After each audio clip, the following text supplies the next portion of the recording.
Well, the European Union has agreed to slash carbon emissions from new cars by 2030. The European Union has agreed to cut carbon emissions from cars by 37.5% in the next decade. The member countries of the European Union said that the decision would help the bloc meet its commitments under the Paris Climate Accord. Now, cars sold in 2030 will have to emit 37.5% less carbon dioxide on average as compared to the levels of emission in 2021, and for other vehicles the emissions will have to be 31% lower. This comes despite industry concerns that the targets are quote-unquote totally unrealistic.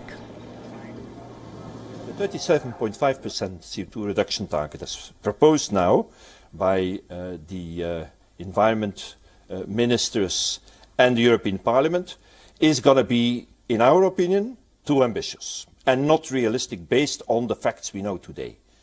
On top, it will have major implications on jobs, because the higher targets mean we have to move much faster towards electrification in the near future, which will inevitably mean we have to reorganize our production units, our plants, which will have an impact on jobs, because you need, in principle, less people to produce electric vehicles than fuel combustion cars.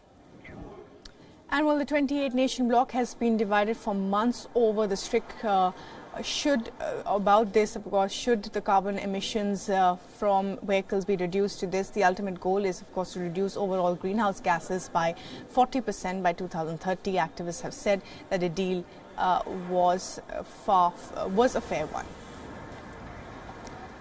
It's a fair compromise. It's not everything that we hoped for. The car industry have got some significant weakenings introduced into the legislation, particularly around the way that plug-in hybrid vehicles will be counted and double counting sales of battery electric and plug-in hybrid vehicles in Eastern Europe in particular. We would have liked to have seen stronger real-world checks, but overall the emissions reduction should ensure that around a third of the cars are electric or by 2030. And joining us to talk a little bit more about this is Kevin Osbeck, who joins us from Brussels. And Kevin, thanks for talking to us this evening. Now, many people say that this is an extremely unrealistic target to cut emissions by 37.5% by 2030. And this, of course, even as we saw, in COP24, that there were disagreements at so many levels on so many things regarding climate change.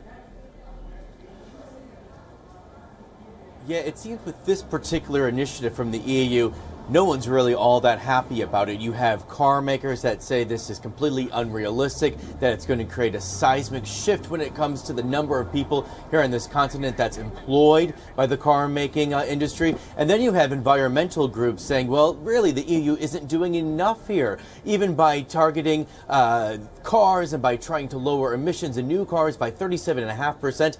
That still is not going to get the EU in compliance with the Paris Climate Accord. So really, the EU isn't pleasing many people with this one.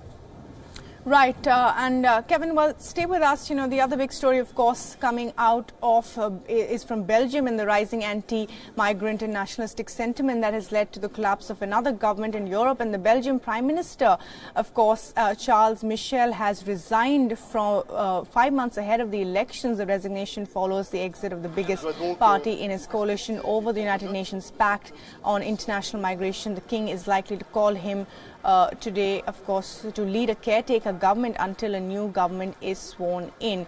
And Kevin, of course, we are seeing the impact of migration at so many levels, and now the Prime Minister of Belgium has had to step down after immense pressure from within political parties in Belgium. Well, a few things to note here. The King of Belgium hasn't actually accepted his resignation yet. So right now, the King is meeting with the leaders of the various parties. He's trying to gauge their appetite if we should hold early elections in this country, or if Charles Michel should remain essentially a lame duck prime minister until elections are scheduled, which is the very end of May.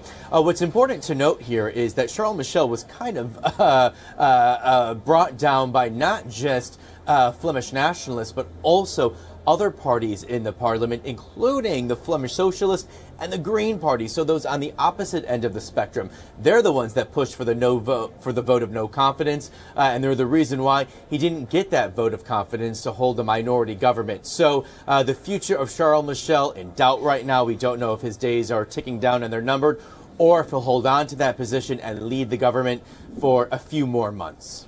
Right, Kevin, thanks very much indeed for joining us with the latest there on the Belgian Prime Minister's fate, which hangs in the balance. Well.